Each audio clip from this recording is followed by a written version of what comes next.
Si ustedes se consideran de las personas que tienen múltiples intereses en muchísimas áreas y realmente no saben cómo poder cubrir todos estos intereses, entonces este episodio es para ustedes. Aquí Verónica Castro nos cuenta cómo ella pasó de estudiar nutrición y además aplicarla a estar actualmente trabajando con tratamientos e investigación sobre el cáncer a través de la edición genética de moscas. Así que sin más, comencemos. Hola, somos Dayan, Kat y Rana, tres científicas guatemaltecas convencidas que las carreras en STEM son para todos. no solo para aquellos a los que les va bien en mate. Y todos nos beneficiamos de ellas a diario y te lo vamos a demostrar. Bienvenidos a Epistemas. Buenos días, Verónica. Bienvenida a Epistemas. Muchas gracias por aceptar la invitación. Nos gusta primero que quienes invitamos se presenten para saber un poquito cómo es que tú te definís a ti. Entonces, ¿nos puedes contar quién es Verónica? Muchas gracias por esta invitación. Estoy muy contenta de estar aquí en Epistemas. Como ya les dijeron, mi nombre es Verónica. Es muy gracioso porque mi apellido es Castro y no tengo nombre de en medio, entonces soy Verónica Castro, pero no la famosa de México. Básicamente no tengo algo como definirme como tal. Tengo muchos intereses y es bien curioso cómo se fue desarrollando los intereses y cómo terminé donde estoy. Entonces vamos a empezar un poquito. Yo soy originaria de Izabal. Soy de un pueblo que se llama Puerto Barrios. Nací, literal, mi casa estaba a la orilla del mar, muy bonito. A los 3 años nos mudamos a la capital y fue donde empecé a estudiar, empecé el proceso de transformación, que le digo yo, porque ahí tuve contacto con diferentes tipos de trabajos. Mis tíos trabajaban de diferentes cosas. Mi abuelita era costurera y por mucho tiempo yo quise ser diseñadora de moda, por ejemplo. Sé dibujar, sé hacer ropa. Hasta mis 17 años yo estaba segura que iba a ser diseñadora de moda. Pasé por muchas facetas, ¿verdad? Porque todos somos niños y pasamos que queremos ser princesas, que queremos ser robots, ¿de qué no queremos ser? En mi caso, yo quería ser aeromoza porque mi papá había viajado a Estados Unidos y me contaban que eran las mujeres más bonitas que había visto y que sabían muchos idiomas. Entonces, yo por un lapso de tiempo quise ser aeromoza, pero se me pasó porque siempre regresaba a ser diseñadora de modas. El cambio, creo yo, que inició conmigo, que me llevó a seguir el área de ciencias, fue a mis 16 años, cuando por un pasatiempo, se podría decir, me inscribí a la Federación de Gimnasia. Estuve entrenando para hacer gimnasia olímpica a los 16 años, pero obviamente no para ser una profesional. Pero fue muy curioso ver cómo las chicas que estaban en la élite hablaban mucho de cómo dejaban de comer y que un poquito de peso las hacía saltar menos. Y entonces me quedé así como que yo he sido delgada porque siempre he sido activa, cuando mi familia siempre, o sea, mi familia en general maneja sobrepeso, incluso algunas son obesas. Entonces era curioso verme tan flaquita, pero yo siempre fui activa. Entonces dije, bueno, es por eso. Pero cuando yo las veía a ellas que eran tan profesionales y aún así se preocupaban mucho en la alimentación, me dio mucha curiosidad de aprender sobre los diferentes tipos de alimentación, como incluso aunque seas delgada, necesitas manejar cierto tipo de dieta según el tipo de ejercicio que haces. Y durante un año pasé una etapa de ser vegetariana. Eso me llevó a aprender un montón porque yo discutía con mi mamá mucho sobre que yo no quería comer carne y ella, te vas a enfermar. Entonces el doctor me hacía mis exámenes de sangre y le decían, pero si ella está muy bien. Entonces le explicó a mi mamá, mientras ella maneje una dieta balanceada, entonces ella va a aprender a comer bien y no va a haber ningún problema, aunque no coma carne, aunque coma huevos, tome leche y cositas así. Entonces ahí fue donde yo empecé a estudiar más sobre la alimentación. Entonces ahí estaba, pero aún así mi curiosidad era ser diseñadora de modas, hasta que llegó el momento de mi último año de magisterio. Soy maestra de párvulos y de pronto dije yo, hey, ¿y si sigo para ser nutricionista? Porque me llamaba mucho la atención. Mi mamá trabaja en un hospital de cáncer con niños. Entonces ahí hablaba yo mucho con ellos y fue donde me dio mucha curiosidad eso y dije yo, bueno, ¿qué necesito si quisiera terminar en esa área? Necesito saber si me gusta biología, si me gusta química.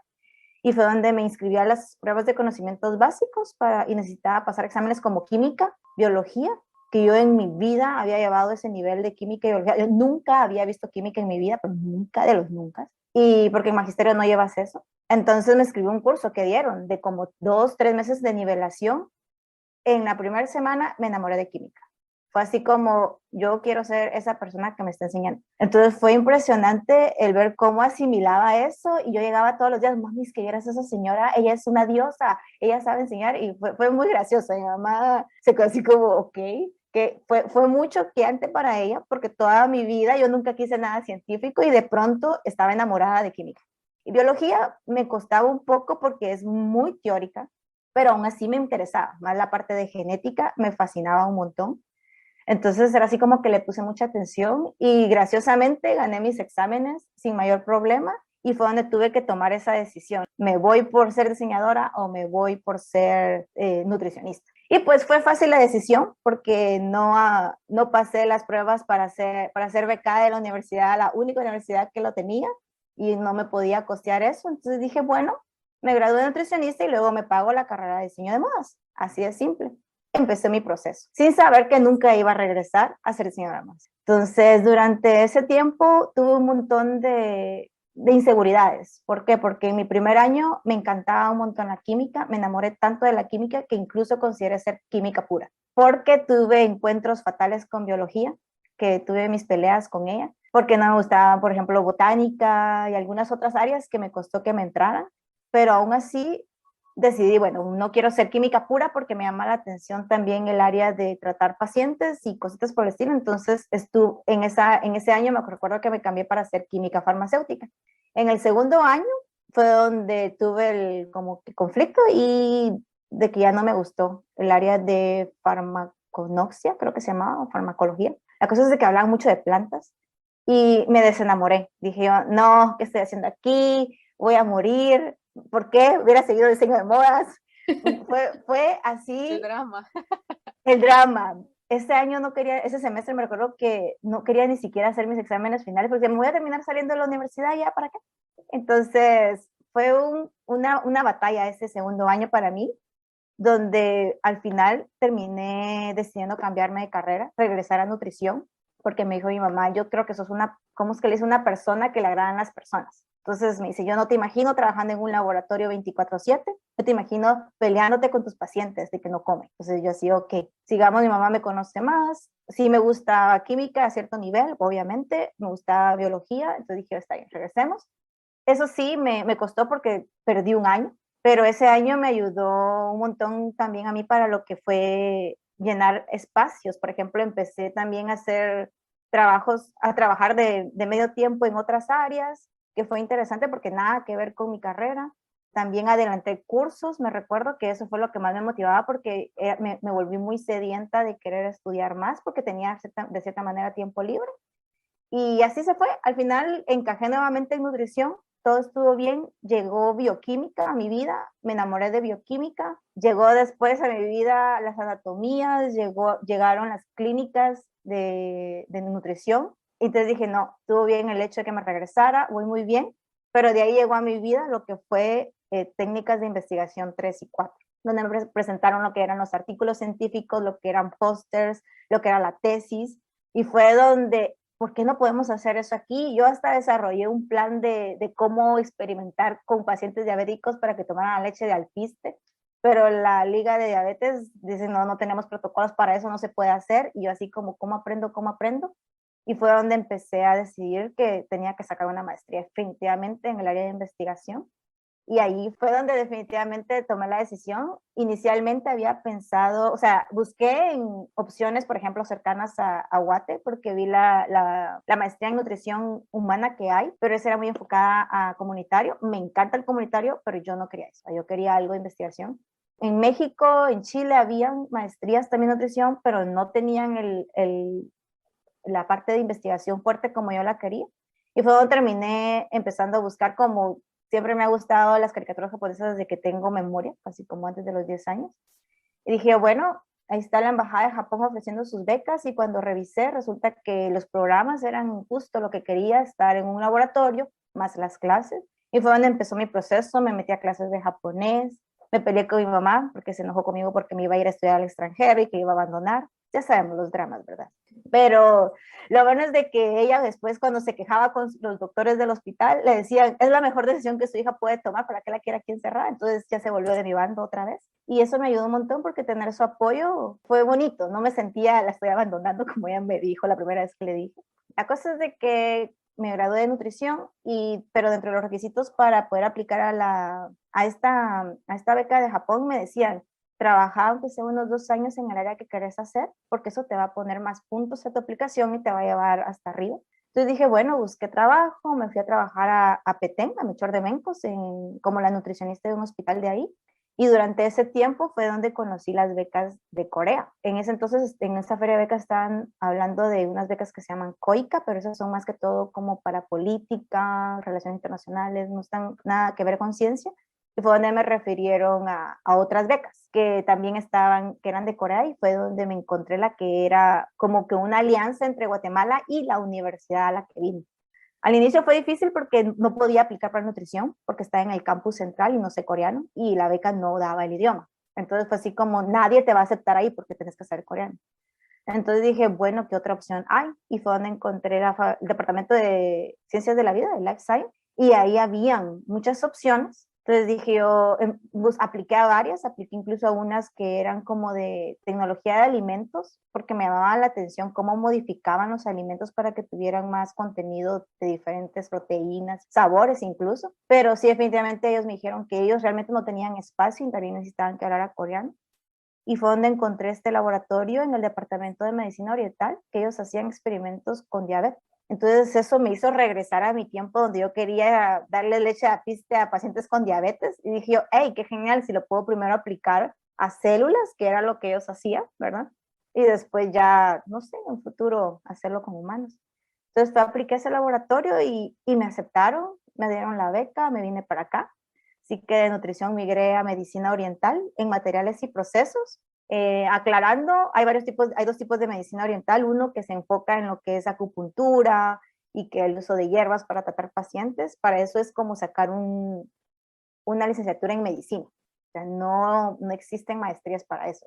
Pueden haber cursos de acupuntura y eso, pero no puedes ser médico en medicina oriental, a menos que saques toda una licenciatura en medicina.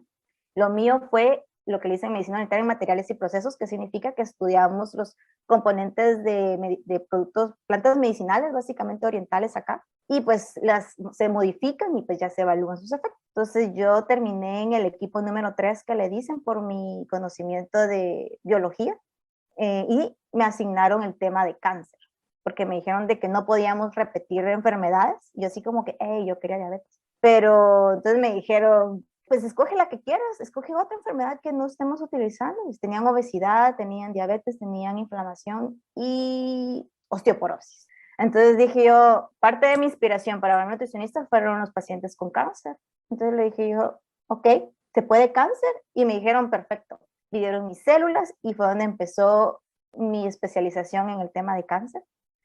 Digamos, mi laboratorio, mi profesor es aquí súper famoso por el ginseng coreano, el red ginseng que le dicen. Entonces, él incluso hizo una patente para poder crecer lo que son las raíces del ginseng in vitro. O sea, digamos, no hay que esperar los 4 años que se necesitan del ginseng para que tenga propiedades de ginseng si utilizan como que la raíz de los 4 años para crecerlo in vitro. Fue bien interesante. O sea, él de joven así hizo su carrera, entonces nuestro laboratorio se enfocaba mucho en lo que era eso. Siempre sí regresaste a la biología y a las plantas, después de todo. Eso fue lo más gracioso. O sea, cuando yo empecé a ver las clases que llevaba, dije yo vengo huyendo de eso desde que tengo 18 años, ¿cómo llegué aquí? Pero sí, fue interesante ver el diferente contexto. Tal vez fue muy deep en ese entonces y así no me gustó tanto. En cambio, aquí solo necesitaba saber ciertas cosas para poder aplicarla a mi investigación. Entonces creo que eso ayudó un montón. Aprendí un montón de propiedades de un montón de medicinas, de plantas medicinales, pero obviamente en la que más me especialicé fue en la del ginseng. Y sí, digamos, en nuestro laboratorio llegó también con el tiempo, o sea, cuando yo ingresé llegó una estudiante de la India que iba por un doctorado. Ella estaba en el equipo 1, que es en el que sintetizan nuevos compuestos o técnicas para modificar el ginseng o nuevas plantas, y a ella se le dio la idea de hacer nanopartículas naturales utilizando como catalizador como que los extractos de las plantas medicinales. Entonces, eso lo hacía como más eco-friendly, o sea, que no dañaba tanto el ambiente, que era uno de los problemas que habían con las nanopartículas tradicionales en ese entonces, y utilizaba silver, oro y cobre para hacerlas. Entonces, ella empezó eso, ella es una persona súper de admirar, publicó más de 10 papers, de 10 artículos científicos en los 2 años y medio que hizo su doctorado. entre ellos uno con un impact factor de 12, así como, wow. Pero el que ella hiciera eso me abrió a mí las puertas un montón en lo que es la investigación, incluso con nanopartículas, porque necesitaban, para poder aprobar las patentes, necesitaban también pruebas, aunque sea con células. Entonces fue donde hicimos el team, ahí el grupo, y básicamente me encargaba yo de evaluar si tenían actividades anticancerígenas. Entonces ya con eso también yo aprendí un montón de nanopartículas, aprendí mucho más de cómo tratar las células, cómo las diferentes propiedades de las células podían ser como que modificadas dependiendo si era de silver, si era de cobre, si era de oro, si el coating de la planta medicinal era de una planta medicinal que ya anteriormente tenía propiedades anticancerígenas. Todo eso fue una cosa pero increíble que me gustó un montón, pero siempre me interesó más como que el aspecto de biología molecular. Así como que, bueno, quiero ver qué pasa dentro de esa célula, qué pasa con ese núcleo, qué es lo que se empieza a expresar como que más profundo.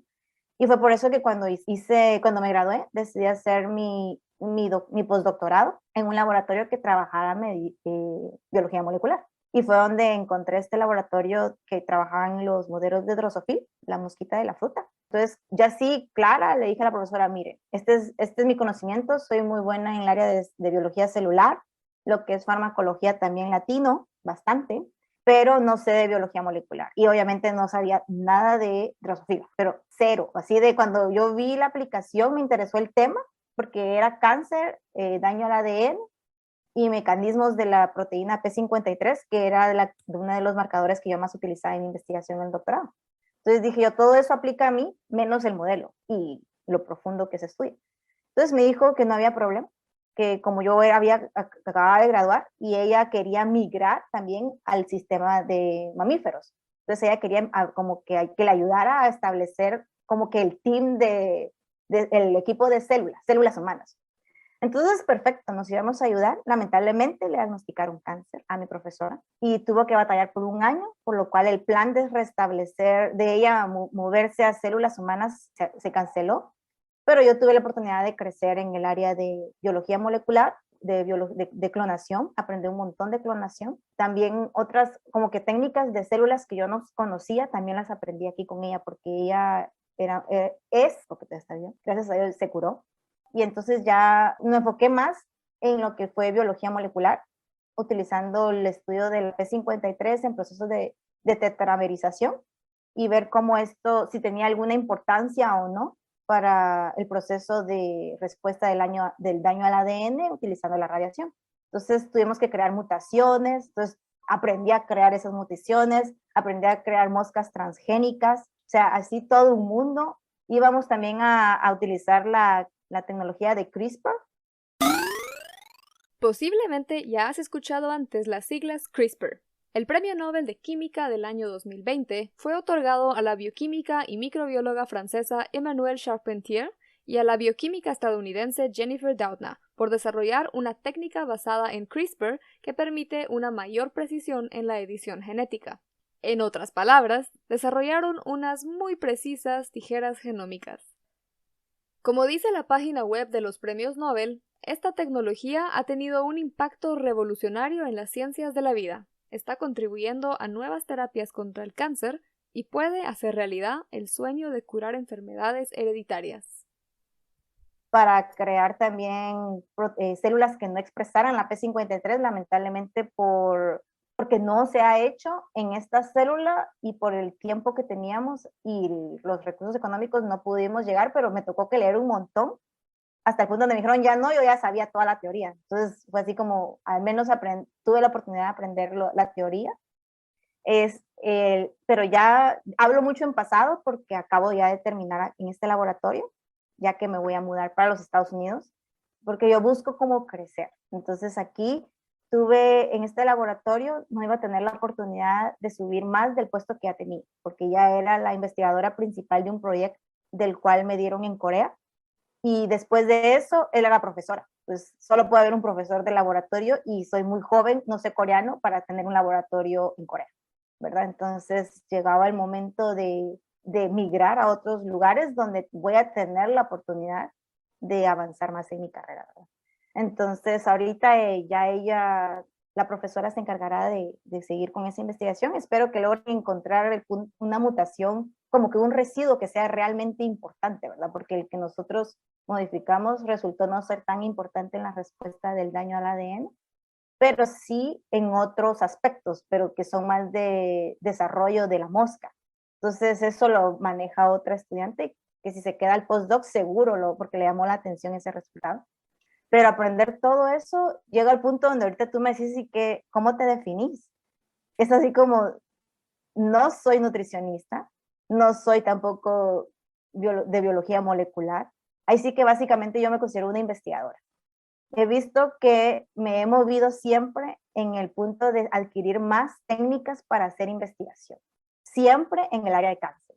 Entonces, yo podría decir que soy una científica que se caracteriza en seguir investigación en cáncer, ya sea estudios de farmacología, ya sea estudios de biología molecular, células, y ahorita voy a empezar mi nueva etapa que es con ratones. Entonces, esto va a ser impresionante, siento yo. Voy a un hospital que se especializa en cáncer, diabetes y VIH, y pues espero más adelante podamos otra vez a tener un como update de cómo me fue con mis ratoninos. Segurísimo. Qué historia más fascinante, Verónica. La verdad es que ni siquiera sé por dónde vamos a empezar a preguntarte más cosas porque hay tanto y me encanta que como toda tu historia es un ejemplo de que en cualquier momento, como uno va encontrando otras cosas, está bien ir cambiando de caminos. Y me gusta que tocaste un punto que a mí me gusta mucho, que siento que en Guatemala siempre seguimos encasillándonos por carreras, como si estudias biología, solo puedes hacer biología, si estudias bioquímica, solo puedes hacer bioquímica, cuando todo esto al final está muy, muy relacionado. Y creo que sos un excelente ejemplo de la nutrición con la química, bioquímica y también con la medicina, ¿no? Como creo que muchas veces jóvenes en Guatemala creen que para estudiar curas de enfermedades tienen que estudiar medicina, cuando realmente hay una gama de cosas que se pueden hacer, ¿no? Exactamente. A mí lo que más me gustó y siento que es importante recalcar fue ese temita que vos tocaste, de que de verdad se pueden cambiar como que de opiniones mediante uno va en el proceso de la carrera, y también lo importante que es reconocer que incluso cuando uno pierde un año, entre comillas, realmente no pierde un año porque tiene oportunidad de sacarle provecho al tiempo que tiene libre, igual entre comillas, ¿verdad? Creo que le tenemos mucho miedo todavía al, entre comillas, perder un año. O sea, nadie nos dice, mira, no es el fin del mundo. Sí, ¿Qué más hiciste en ese año? empecé a trabajar primero como tutora de física, de química y de mate, y después me dediqué al área como de mercadotecnia y publicidad de una empresa de ropa. Entonces aprendí todo lo que es, cómo es el mundo de redes sociales y cómo se mueve, porque eso me encargaba, y de páginas web, que es totalmente fuera de lo que yo sé ahora, pero ahorita que yo miro el boom de cómo la ciencia se está moviendo en Facebook, Twitter, en todos lados, digo yo, bueno, en su momento de plano tenía que aprenderlo porque yo no soy de la época de ese boom, ¿verdad? O sea, yo no he crecido con eso. Yo empecé con el hi-fi, algo así se llamaba antes de Facebook, imagínense. O sea, yo ni siquiera sabía cómo abrir una cuenta de Gmail cuando estaba en la U, que me tuvieron que decir, y terminé con una cuenta de Gmail que se llama Verolinda13, porque mi amiga me dijo, eso está bien. Y yo así como, ok, pongamos, sin saber que después lo iba a necesitar para algo formal, ¿verdad? Claro, ahora ya tengo otro más formal y ese es solo para amigos. Pero digo yo, en ese momento me vi forzada, no forzada, o sea, como yo escogí hacer eso, pero por mi trabajo me vi forzada a aprenderlo, a aprender sobre Facebook cuando apenas empezaban las páginas, a edición de imágenes, cómo hacer páginas web. Me acuerdo que hasta creé un foro, como también estudié, bueno, en esto estaba estudiando inglés, no tenía mayor cosa que hacer, pero también estaba en cosas con cheerleaders, aprendí a patinar en patineta, porque era lo que hacían los químicos en sus tiempos libres, y como eran mis amigos, yo también ahí quebrándome la cabeza casi que. Pero sí, como nuestro pensum es cerrado, y honestamente yo no sabía navegar para saber si podía tomar cursos de otro lado que me tomaran en cuenta, no me inscribí a otros. Lo que sí hice fue adelantar clases en vacaciones, por ejemplo, o llevar cursos que sí ya podía, pero también es pensum cerrado, entonces no podía adelantar mayor cosa. Yo creo que aprendí mucho de la vida en general, por así decirlo, porque yo nunca trabajé, que mi mamá sí fue así como que no, si necesitas ganar dinero, pues pinta la casa y yo te pago, una cosa así, ¿verdad? Entonces era así como que estuvo bonita que en ese tiempo tuve la oportunidad de trabajar y al final ya nunca dejé de trabajar. O sea, yo dejé de trabajar un fin de semana antes de irme a mi EPS, porque definitivamente tenía que dedicarme al 100%. Pero aprendí a hacer multitareas. Entrenaba cheerleader, trabajaba eso que no tenía nada que ver con mi carrera y aparte llevaba ya todas las clases de ley que ya a partir de tercer año llevé siempre juntas, ¿verdad? Porque ya no me atrasé. Entonces fue en segundo año donde aprendí a hacer un poco de todo. Pero sí, no tuve la oportunidad tampoco de aprender como que algo muy diferente. Me hubiera encantado, pero no tenía en ese entonces amigos que fueran muy, ¿cómo se puede decir? Nerdos que le dicen y que me hubieran dicho, metámonos a esto, sino que ellos me decían, vamos a patinar. Entonces, pero aprendí a relajarme, supongo. Pero Sí. me parece súper porque decís que no has aprendido nada así como tan diferente, pero nos has contado una cantidad de cosas que has aprendido en el camino, que es así como que van desde una esquina hasta la otra, y entonces me encanta ese eclecticismo que tenés, o sea, eso saber de todo un poquito y cabal, como decís, la importancia de aprender a relajarse también y de pasar tiempo en otras cosas para despejar la mente, ¿no?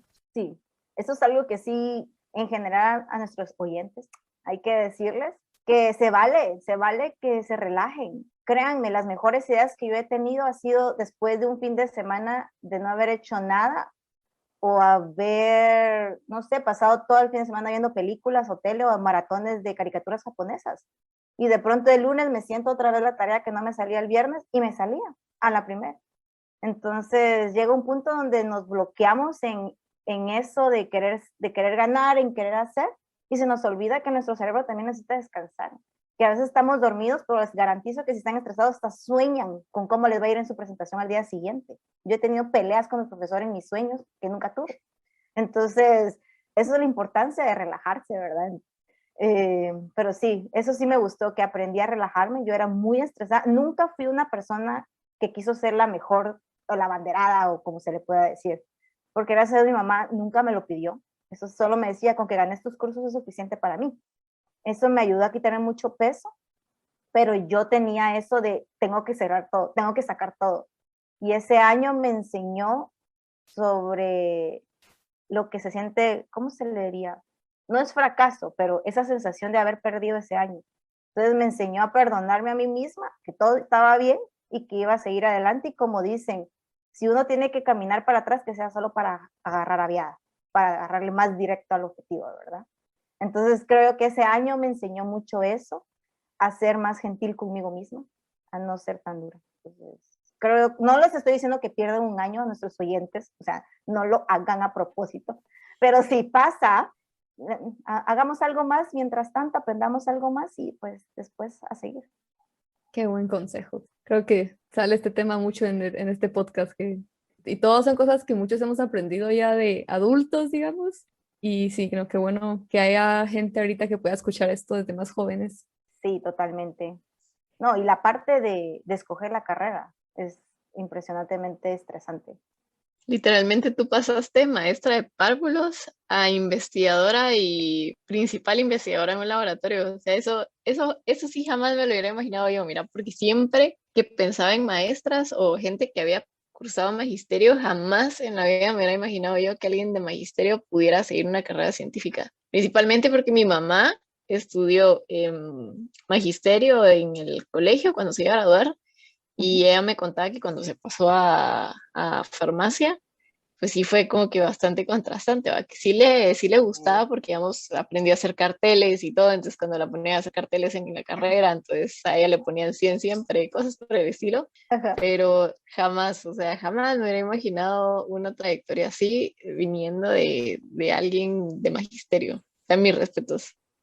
Tan chula. Sí, nunca subestimen a alguien que tiene un propósito. Yo me recuerdo en el primer semestre había un chico, no, era cuatazo, no me gustaba realmente, si no me hubiera herido el ego, pero él venía de un instituto que es bien famoso en Guatemala y que saca como que la gente más pilas, que los mejores de mate, los mejores de física, los mejores de química. Y me recuerdo que él siempre me miraba y me decía, ya te veo sacando de retrasada esa clase de química, porque sos una maestra, ¿qué vas a saber? ¿Qué vas a saber? Y así como, yo, ¿por qué sos tan malo, verdad? En vez de ayudarme a ganar la clase, pero al final del día yo gané química y él tuvo que sacar la retrasada. Entonces, desde ese día, me acuerdo yo cuando yo vi mi nota a la par de él, me le quedé viendo, y vos te le echaste, no, que muy el químico, y porque él iba para química pura. Entonces, yo desde esa vez dije yo, no hay límite cuando a uno le gusta algo y quiere algo, no importa de dónde uno venga, no importa qué es lo que te gustaba o qué preparación, el cerebro es impresionante, absorbe lo que tiene que absorber. Entonces, pero sí, nunca olvido esa anécdota y me encanta contarla. Entonces, Vaya la papaya, como dicen, no hay que escupirse a la cara. No, como es que dicen, bueno, no hay que escupir al cielo, al que te le cielo, cae a la cara. Ajá, esa es la cosa. no, pero sí, entonces, pero sí, es cierto, a la fecha aquí en Corea me topé con unos químicos farmacéuticos que primero, cuando supieron que yo era Nutri, se me quedaron viendo porque nos consideran las menos pilas de nuestra facultad, ¿verdad? A las Nutris. Y me dicen, ¿qué haces aquí? Y estudiando eso, y dicen que desde ese entonces perdieron ese estigma, que le dieron como que ahora le dan el beneficio de la duda a las nutricionistas, porque antes ellos pensaban que no éramos pilas, pero que conocieron una Nutri que estaba haciendo algo que ellos estaban haciendo y que me estaba yendo bien. Entonces fue así como, y después cuando se enteraron que era maestra, fue peor, porque ellos eran de bachillerato, con excepción de una que sí era de maestra, pero ella es una genio para mí. Entonces era entendible que su transición fue más fácil. pero, pero sí, como siempre era un chico el que me estaba diciendo así como, ¿qué eres maestra? Sacaste Nutri y después aquí. Es súper bonita tu historia, cabal, es algo no, tal vez no convencional y creo que eso es lo más bonito, porque cabal demuestra que ahí sí, lo que uno quiera se puede lograr, no importa de dónde venís y Sí, qué inspiración, la verdad estoy muy emocionada. Y también antes mencionaste que en tu caso, cuando estabas tomando las clases antes de aplicar la universidad, que también la profesora que te inspiró, pues también que era mujer, ya que tocaste el tema de los hombres que te dijeron estas cosas y que era mujer. sí. Y pues bueno, que es también muy importante eso. Nos quisieras contar un poquito más de las mujeres en tu vida y la importancia que, por qué es tan importante que estemos aquí. Sí, la verdad es que yo he de admitir que no he sentido nunca que he tenido como que a alguien masculino a mi lado y que se haya sido más fácil para él que para mí. Eso he de admitir que tuve esa suerte del mundo de no toparme con alguien que solo por ser mujer me hizo de menos. Pero sí he de admitir que me he topado con muchos buenos ejemplos femeninos, como para empezar, mi mamá. O sea, mi mamá, ella tenía su enfermería auxiliar y después cuando ya nos tenía a mi hermano y a mí, fue que sacó su bachillerato para sacar la enfermería profesional. Entonces, yo decía, no hay, o sea, yo crecí creyendo que no existían límites en la vida, ni por ser mujer, ni por tener familia, para poder alcanzar lo que quería hacer, ¿verdad? Entonces, siempre la vi a ella moverse de arriba para abajo, alcanzar todo lo que quería, y creo que eso fue el mejor ejemplo que yo tuve, que me ayudó a seguir adelante y que aunque teníamos peleas, pues porque yo era muy feminista y era muy machista a pesar de todo, siempre buscaba y apoyar. El segundo fue una maestra que tuve durante mis estudios de maestra de párvulos, que ella era alguien que le gustaba empoderar a las mujeres. Era así como, no se definan por ser mujeres, tienen palabra, tienen derecho a expresarse. Y lamentablemente por hacer eso, la sacaron del lugar donde yo estaba estudiando. Nosotros nos fuimos hasta en casi que huelga ahí, ¿verdad? Y después hasta que ya definitivamente nos amenazaron de si en eso no se gradúan, y yo así como, mi mamá me va a matar si hago eso, ¿verdad? Entonces dije, bueno, no estaba preparada para tener ese tipo de comida, y la verdad es que todas decidimos continuar con nuestra vida, lamentablemente, y pues no logramos que regresara. Pero dije yo, puchica, esas enseñanzas que ella dio me ayudaron a seguir creyendo en que no solo por ser mujer no iba a tener acceso a muchas cosas, o el otro caso, que no solo estaba destinada a estar a un hogar, ¿verdad? No tener sueños. Entonces dije yo, bueno, ya van dos. La tercera creo que fue ella. Me acuerdo yo que teníamos, creo que las de mate, física sí eran profesores masculinos, pero sí, la de química, ella, no sé, ella tenía un don para enseñar impresionante, y que yo tengo una afinidad para la química que yo todavía no la entiendo. O sea, yo miro cualquier cosa de química y te la entiendo, es impresionante. Yo creo que si hubiera estudiado hubiera sacado mejores notas, pero nunca estudié tanto química para las notas que sacaba, pero era porque yo creo que me gustaban, la entendía, me parecía que tenía lógica. No sé, es como física, soy pero malísima en física, pero soy buena con las mates. Nadie entiende el por qué, pero la química me parece es como que el nicho donde yo estoy y me siento en paz. Pero verla a ella dando clases, me quedé así como, eso fue un gran, como se puede ser un modelo a seguir en el sentido de decir, wow, yo quiero ser como ella es. O sea, a pesar que yo quiero mucho a mi mamá y todo, yo no quería ser enfermera. Entonces, el verme identificada en ella fue así como súper. De ahí, durante mi primer año, solo tuve maestras de química así, de género femenino.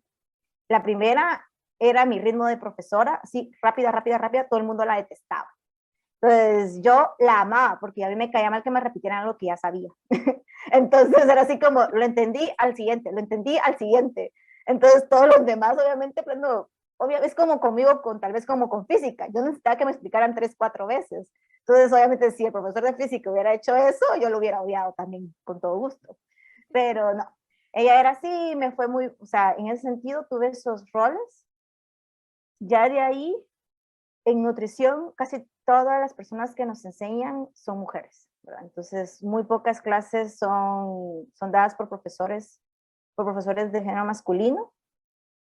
Y creo que eso también me ayudó a ver cómo o sea, sí se puede. Creo que solo el ver eso, el ver que habían más mujeres profesoras, me gustó. No me gustaba el hecho de que no había una igualdad de decir que si un hombre siguiera nutrición no iba a ser atacado por sus preferencias sexuales. Eso me molestaba grandemente, porque decía yo, cada quien deberíamos poder escoger lo que queramos, y fue donde empecé a notar mucho esa diferencia de carreras, que en ingeniería era horrible ir a la facultad de ingeniería, o sea, yo regresaba traumatizada porque te chiflaban, te decían de todo, y eso que yo me vestía en tenis, jeans y playera, nunca usé maquillaje y mi pelo daba pena. No me imagino a las pobres chicas que se arreglaban. Entonces, era así como empecé a notar que había mucho esa diferencia, pero no había movimientos, ¿verdad? En ese entonces fuertes. Yo nunca me he considerado como una líder que genera movimientos, pero no hubieron ningunos que pudiera seguir tampoco. Pero dije yo, bueno, o sea, somos mujeres y sí podemos. Y como les digo, siempre en cada paso que di, las personas con las que me topé me animaban, ¿verdad? No me decían, sos mujer, no hagas esto, ¿verdad? Sos mujer, no, nadie me lo dijo, porque si no creo que nos hubiéramos peleado como me peleaba con mi mamá cuando era más pequeña. Entonces creo que no voy a decir que tuve un camino fácil, pero al menos no la tuve tan difícil en ese aspecto. Y creo yo que algo que sí aprendí fue a valorar a las mujeres que otras pensaban que eran mandonas, de mal carácter. Logré entender que no es eso, simplemente era su manera de animarte a salir adelante, y que uno es el que tiene que aprender a recibirlo como críticas constructivas, porque empecé a notar que porque si los hombres te decían así, nunca pensabas eso tú. Entonces me di cuenta mucho cómo entre mujeres nos juzgábamos tan fuertemente, entonces tal vez eso también ayudó a que no sentía feo cuando una maestra me decía, esta cosa no sirve, hágalo otra vez. Y me quedaba yo, es cierto, no sirve, lo tengo que hacer otra vez. Pero creo que si no hubiera visto eso, creo que me hubiera sentido personalmente atacada y me hubiera sentido, no puedo, soy mujer y por eso no sirvo. Pero no lo tuve. Entonces, es algo que yo ahora trato también de hacer, no solo con mujeres, sino también con hombres, de que si quieren en una carrera que no es tradicionalmente reconocida en el pasado, que un hombre lo siga, como que animarlos a que lo sigan. Y con las mujeres igual. Es a las que más trato de empoderar y trato de jalar a nuestro equipo de equidad de igualdad de género, a los chicos también, porque si no, no lo vamos a lograr, ¿verdad? Entonces, pero sí, fuera de eso, pasé básicamente, fuera de mis profesores, yo no tuve un ejemplo a seguir como tal. Me recuerdo que no sé por qué motivo alguno yo no supe de Marie Curie durante toda mi carrera de nutrición. Impresionantemente yo nunca supe, no había en ese tipo de charlas, y fue de mi prima que tenía en ese entonces 12 años, que ella está enamorada de ciencias, por cierto, se va a volver nuestro team de ciencias, va a empezar a estudiar para ser química bióloga. Entonces, ella fue así que empezaba a hablar de, sí, es que es María Curie, tú tienes que conocerla. Y yo así de, ¿quién me está hablando? Entonces, era admitir que mi primita se volvió como una inspiración, porque decía yo, puchica, me alegra que ahora a esa edad ya puedan ellas verse reflejadas en otra mujer como Marie Curie, por ejemplo, que estuvo casada, que tuvo hijos y ganó premios Nobel. Claro, se murió por su descubrimiento, pero no sabían en ese entonces, pero gracias a que ella falleció, por eso nosotros nos podemos tener muchas precauciones, ¿verdad? Entonces, fue impresionante ver eso. Yo empecé a leer más sobre esas figuras y empecé a darme cuenta poco a poco cómo se empezó a crecer ese movimiento de generar como roles a seguir femeninos. Entonces, fue ya hasta mi postdoctorado donde yo encontré modelos a seguir, por así decirlo, que me inspiraron. Por ejemplo, la doctora Pamela Pennington para mí es alguien que yo admiro un montón porque en una cultura tan machista como Guatemala, ella tiene tanta influencia en el área de ciencias, teniendo una familia, tiene un superpuesto y es impresionante, es reconocida internacionalmente. Entonces digo yo, si yo hubiera tenido ese ejemplo tal vez de chiquita, no sé hasta dónde estaría. O puede ser que no estuviera donde estoy. Digo yo, bueno, de ahorita no cambiaría nada de mi pasado, pero qué bueno que ahora existen esos modelos a seguir, porque por ejemplo mi prima de 12 años, e incluso me recuerdo que a sus 14 en una actividad científica que tuvimos, no recomiendo esto que se capiuceen, pero ella se capiuzó de la escuela con sus otras 2 amigas para irse a esta feria científica. Claro que ahí la encontró su maestra guía, entonces tuvimos que explicarle al resto, porque estaba también su maestra guía encargada de estar en estas actividades, entonces fue muy graciosa la situación. Pero ya le explicamos, ¿va? Entonces a la otra ella le dijo, solo sean abiertas conmigo del por qué van a faltar, ¿verdad? Pero en ese entonces solo avisaron que no iban a llegar y no dijeron el por qué. Pero sí, o sea, obviamente sí con el permiso de sus papás, pero no con el permiso de la escuela. Entonces digo yo, qué impresionante, a esta edad muchas personas están interesadas en videojuegos, en música, en qué fiesta voy a ir, que mi fiesta de 15 años, y estas chicas ya están inspiradas. Entonces dije yo, esto me inspiró a mí a buscar la manera de cómo inspirar a otras.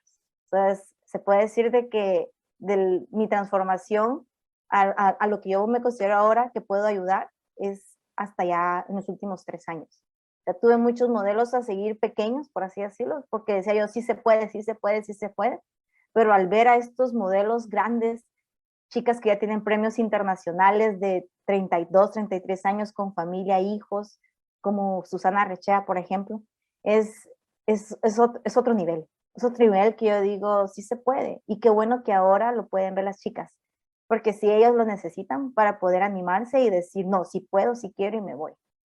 Sí, y cabal, ese es otro de nuestros objetivos, ¿no? Crear a más figuras en STEM como tú hoy, que puedan inspirar a las siguientes generaciones que nos estén escuchando. Y bueno, no sé si entramos un poquito más a lo científico, a lo técnico. Al inicio comentaste un montón de palabritas que creo yo todavía son muy controversiales, como mutaciones, crear transgénicos, mutaciones, nanopartículas, de ahí sí que, o no sé si empezamos con definir transgénico y que no es Yo, algo que te va a matar. mira, yo creería que todos tenemos como que una idea de qué es un transgénico, o sea, se sobreentiende por tanta propaganda que se ha hecho que es cambios genéticos, pero creo que lo único que se sabe que normalmente se hace en alimentos y que no está muy bien apoyado. Entonces, si nos puedes, digamos, explicar qué es un transgénico en el contexto de experimentación, por ejemplo, con moscas o directamente qué significa diseñar una mosca y cómo vas a proponer esas mutaciones o cómo estás haciendo esas mutaciones. Básicamente el concepto simple son el transgénico es un organismo, independientemente cuál, que está modificado genéticamente. Bueno, ¿qué significa genéticamente? Que creo que la mayoría tal vez manejan conceptos como tal, pero para los pequeños jóvenes, adolescentes que no, pues básicamente es que los genes que nos componen en nuestro cuerpo los vamos a modificar de alguna manera para que se comporten de diferente manera. Si, por ejemplo, un gen A le daba el color rojo a los ojos de las moscas, yo vengo, lo modifico a través de muchas técnicas para que sus ojos ahora sean blancos.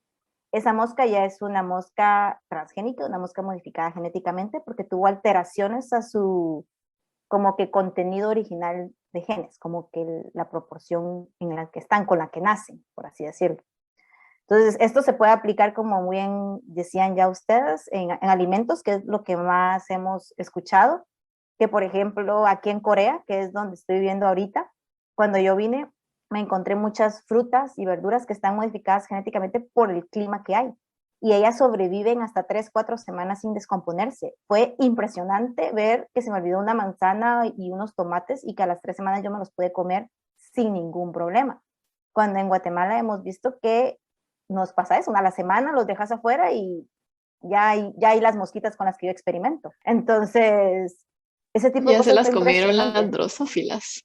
Ya se las comí. Y hay las larvitas, que son los gusanos que todo el mundo dice que son solo las larvas de la drosófila. A veces hay gusanos, pero el punto es que básicamente es que se puede decir que este organismo, esta fruta, este animal, pues el animal puede ser insecto, como las moscas, pueden ser ratones incluso, ya cuando está modificado transgénicamente significa que se va a comportar diferente a lo que naturalmente se comportaba. Entonces, normalmente para poder diseñarlas, uno tiene que tener un poco de conocimiento de lo que se le dice de clonación, pero clonación no es como el que voy a sacar otra copia mía, ¿verdad? Hay muchos términos que sí significa significa que van a ser dos organismos iguales, pero que durante este proceso yo puedo inducir, ya sea remover algún gen, modificar el contenido de ese gen y, por ejemplo, utilizar diferentes vehículos para insertar esta modificación cuando el organismo está básicamente en un estado de embrión. Y a partir de eso, después tenemos que hacer como una selección para ver si ese contenido que yo quiero modificar está o no dentro de ese animal, dentro de esta mosca. Entonces, por ejemplo, con nosotros utilizamos inyecciones para las larvas, para los embriones de las moscas, y luego, a través de coloraciones de ojos, entre otras cosas, podemos evaluar si tiene el contenido que queremos, ¿verdad? Así como los genes que tienen pueden ser eliminados, como que borrados, pueden ser también incrementados. O sea, podemos esperar que se produzca más de esto, ¿verdad? Entonces, ¿por qué es necesario la creación de este tipo de transgénicos en cuanto a animales, incluso en plantas? Porque eso nos permite estudiar básicamente cómo se comporta una enfermedad. No sé qué tan familiarizados estén con cáncer, pero por ejemplo en cáncer la mayoría de nosotros tenemos células que son cancerígenas, pero no todas están activadas. Va a depender de sus genes y de muchos factores ambientales incluso o genéticos, si son hereditarios o no. Si nuestros papás a veces tienen cáncer, tal vez nosotros vamos a tener cáncer dependiendo el gen que tenga. Entonces, algunos de estos genes, de estos cánceres, tienen genes que están mutados. Significa que no tienen el mismo contenido que otro gen de otra persona. Por ejemplo, la P53. P53 es una proteína o un gen que se va a encargar de evitar que una célula dañada se vuelva cáncer. Pero si no está funcionando bien, se va a volver cáncer. Entonces, cuando hay una mutación, significa que alguna parte de esta P53 es diferente y evita que se muera la célula y por lo tanto se produce cáncer. Entonces, si yo no puedo hacer eso, por ejemplo, con humanos. No es ético que yo venga y agarre un ser humano y lo exponga a miles de cosas. Y ahora ya lamentablemente todavía no hay alternativas, por lo cual tenemos que utilizar organismos vivos como las moscas para poder estudiar este tipo de modificaciones y decir, bueno, si yo modifico este gen en este punto y se comporta así, tal vez si le introduzco, no sé, una droga A o una droga B, a ver cómo se comporta, si sobrevive, si se muere, o si se cura del cáncer, o si no se cura del cáncer, si lo empeora, ¿verdad? Entonces, para eso que se necesitan. Básicamente eso nos ayuda a generar modelos para estudiar otras enfermedades sin tener que utilizar un ser humano para poder hacer ese estudio. Nos ayuda a entenderlo y nos ayuda también a experimentar y ver si se puede producir un nuevo fármaco. Un ejemplo claro ahorita con el COVID es que nos iban a poner a experimentar directamente con los seres humanos, entonces tuvieron que hacer ciertos experimentos en ciertos modelos y pues ahora que hay nuevas mutaciones del virus, necesitan crear modelos con esas mutaciones. Entonces, no sé si eso está un poquito claro. Sí, definitivamente ya queda bastante claro. Ah, nítido. Y bueno, a mí me queda la súper curiosidad de lo de las nanopartículas de oro. ¿Qué es eso? ¿Para qué sirve? ¿Cómo lo utilizaste? Y no sé si tiene sentido juntar esto con lo de sintetizar moléculas de plantas, que siento que también es algo bien controversial, que hay gente que cree que lo natural y lo sintético son como opuestos y que lo sintético es malo. Es cierto, por ejemplo, hay medicamentos, vamos a aclarar primero la parte de sintético. Cuando yo me refiero a la parte de sintetizar, me estoy refiriendo a la parte de hacer. Digamos que tal vez sería mejor de ahora en adelante utilizar el hacer o crear, pero sí existen dos compuestos sintéticos. Unos, o sea, hay drogas o medicamentos que son sintéticos, que significa que se utilizaron puros químicos para crearlo, y hay otros que son de origen natural, ¿verdad? Que utilizamos una planta y a través de varios procesos pudimos obtener cierto compuesto, ¿verdad? Esa planta, hongo, organismo, ¿verdad? Entonces, cuando yo me referí sintetizar nanopartículas, me refería simplemente al hecho de crearlas en nuestro laboratorio, ¿verdad? Entonces, no puedo decir que sea de forma 100% natural porque no existe una planta que me dé las nanopartículas de oro, por ejemplo, eso no existe. Sin embargo, incluso dentro del género de nanopartículas, que básicamente es crear elementos que sean del tamaño menor de 100 nanómetros. Es súper, súper, súper, súper, súper pequeño, ¿verdad? Está metros, centímetros, milímetros, micrómetros y nanómetros.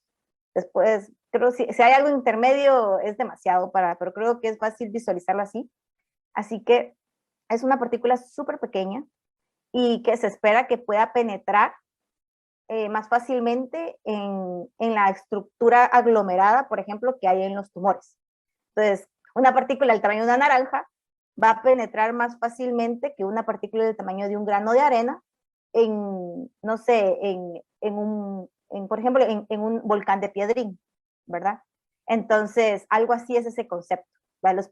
Como que el tamaño de las piedritas de los piedrines es demasiado como aglomerada para que la naranja entre, pero el granito de arena bien se puede meter por varios lados y atacar a esos piedrines de diferente manera.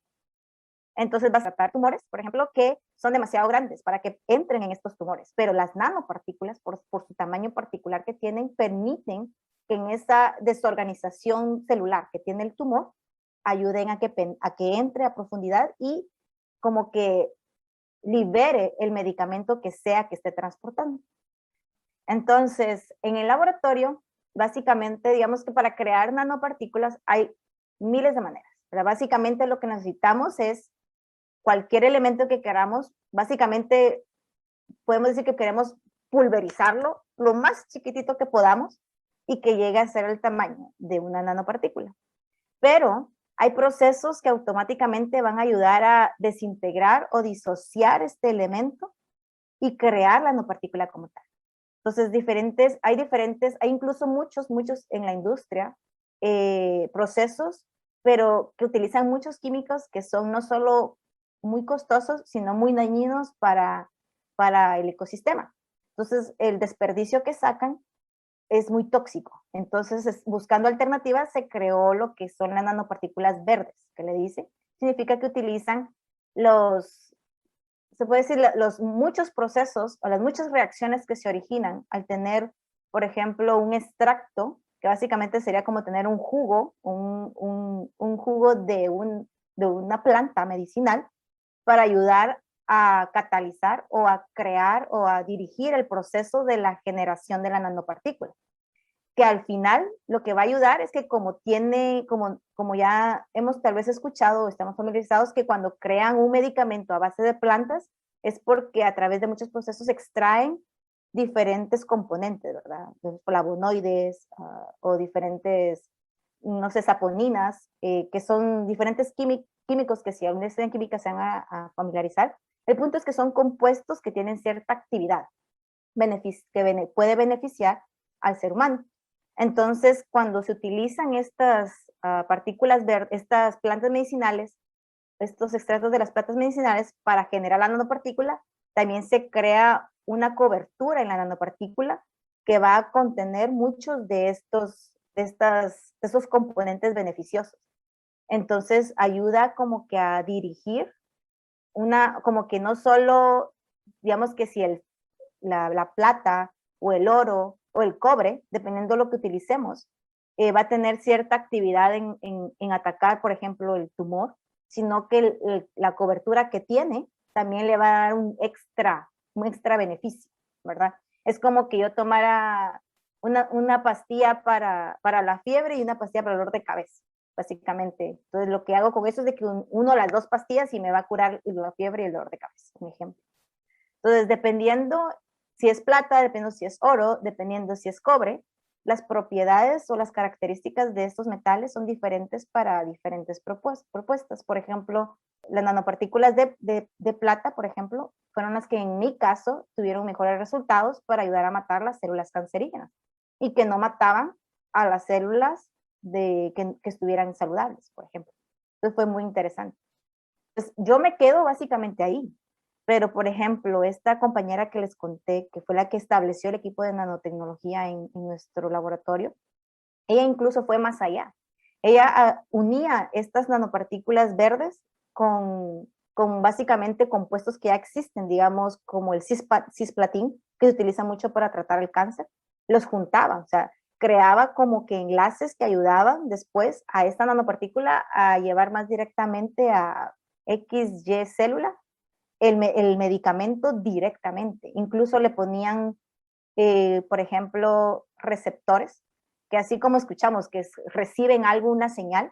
Entonces, básicamente, esas nanopartículas van a recibir una señal que va a ser específica de una célula que está en el tumor. Entonces, se va a ir directamente ahí. O sea, hay muchas cosas que se pueden generar de este poquito que yo logré aprender, ¿verdad? Y que está publicado en mis papers, básicamente. Qué bonito comprender, cabal, esto. Creo que, no sé, siempre he tenido la curiosidad de cómo funcionan ciertos medicamentos, ciertas cosas, tal vez no tanta curiosidad como para meterme a investigar este detalle, pero me acabas de dejar todo tan claro y qué bonito entenderlo así, la verdad. La verdad es que así, sinceramente, podríamos hablar por horas. Horas y horas. Y eso que nosotras con Verónica ya hemos platicado antes y siempre hay un montón de cosas nuevas de las que platicar, pero ahorita pues ya vamos llegando al final, entonces vamos a hacerte un par de preguntas que siempre hacemos a todos nuestros invitados. Y la primera es, ¿qué consejo le darías a tu yo de 17 años? A mi yo de 17 años. Wow. Aprende más idiomas. Aprende coreano, te va a servir. Sí. Específicamente. Pensé que ibas a decir aprender japonés. Me metí a estudiar japonés, así que por eso es de que, o sea, yo sí me estaba preparando para irme a Japón, pero no para irme a Corea. Sí, fue muy curioso cómo vine sabiendo japonés, algo de japonés, pero no coreano. Fue muy gracioso. No, realmente, como les conté, cada cosa que me pasó en el camino me trajo hasta donde estoy y honestamente no quiero estar en otro lado, entonces no le diría algo como hacer algo diferente, porque creo que eso me desviaría de donde estoy, porque más esto tal vez ponerle más ganas a los idiomas, porque de verdad, a pesar de no me gustaba estudiar idiomas, o sea, nunca fue mi fuerte y al inicio aquí me costó un poco, pero ahora ya estoy muy bien en eso, incluso hasta ahora estoy motivada a aprender más idiomas. Pero en su momento creo yo que sería eso, porque sí, creo yo que si yo a mis 17 años le digo buscar sobre becas, yo sería diseñadora de modas, porque me hubiera ido al extranjero a sacar la diseñadora de modas. Entonces no estuviera yo aquí en este podcast. Y yo tampoco anduviera por aquí, creo yo.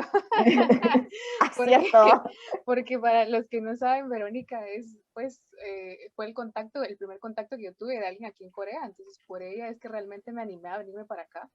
Si algo hubiera cambiado en tu historia, también cambia aquí.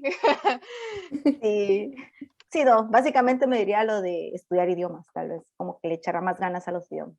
Pero me encanta la verdad porque resalta la importancia de que absolutamente todo lo que hemos hecho y por todo lo que hemos pasado nos lleva hacia donde estamos hoy y que cualquier cosa que hubiéramos cambiado pues hubiera tenido un resultado diferente y me encanta escuchar que no hubieras cambiado nada y que estás en donde tenés que estar. Estoy así como a la espera de todo lo que se viene para ti en el futuro y ya quiero escuchar todo lo que se viene después. Qué linda, gracias.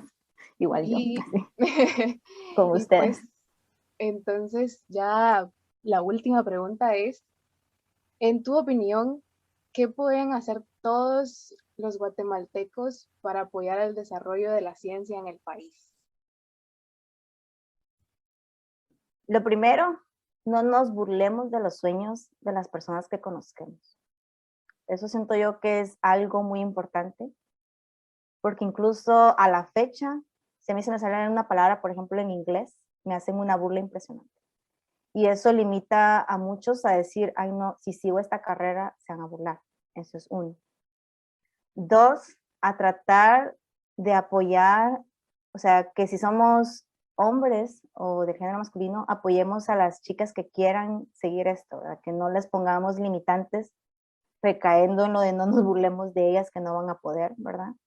Y que busquemos la manera de aportar algo positivo o como de exigir un poco más a nuestros establecimientos que hayan programas como de ciencia. Digamos que si lo mandamos a una escuela, que si somos padres de familia y vemos que no tienen un programa científico fuerte, que lo pidamos, ¿verdad? Yo siento yo que el cambio para Guatemala se va a generar si nuestros pequeños de ahorita se exponen a la ciencia, porque si no, no van a generar el interés. Imagínense si yo nunca hubiera tenido mi experiencia de ser vegetariana y no hubiera decidido intentar pasar esos exámenes, yo nunca hubiera conocido química, porque me hubiera graduado de maestra sin saber eso y hubiera seguido pedagogía o algo así, por ejemplo. Y si se me hubiera expuesto tal vez desde más temprano a química, a biología, a químicas, a mates, a físicas como son, realmente no solo sumas, restas, multiplicación y división, que es lo que te enseñan, ¿verdad? Que el ciclo del agua, that's it. Por ejemplo, en biología es lo que más me recuerdo, o sea, yo honestamente no me recuerdo que me hayan enseñado así de disectar, de abrir una rana o algo así, o sea, no tuve esa experiencia. Yo sé que tal vez en unos colegios sí, pero no es todavía generalizado. Y hay muchos padres de familia que por miedo a no poder ayudarlos, lo prefieren así, porque saben que si tienen que ayudar a sus hijos en ciencias, no van a poder. Entonces, como lo que yo les diría, más que todo, es que no le tengan miedo a la ciencia y que no le tengan miedo a que sus hijos les guste ciencia, ¿verdad? Y pues que los apoyen, que si quieren ser esto, que si ellos no pueden, pues que los refieran. Ahora hay mucho en redes sociales de muchos programas de mentorías para que le consigan un mentor que ayude a este niño o niña que conocemos a seguir ciencia y logren desarrollarse, ya sea en química, física, ingenierías, mates, tecnología, todo lo que quieran ser. Muchísimas gracias, Verónica, por demostrarnos el día de hoy que no importa de dónde vengas o desde qué punto partas, siempre y cuando mantengas la curiosidad y la determinación, vas a poder lograr hacer lo que te propongas. Además, gracias a ti que nos escuchas el día de hoy, te invitamos a suscribirte y a seguirnos en tu plataforma de podcast preferida y también en nuestras redes sociales de Twitter, Instagram y Facebook como Epistemas. Hasta la próxima.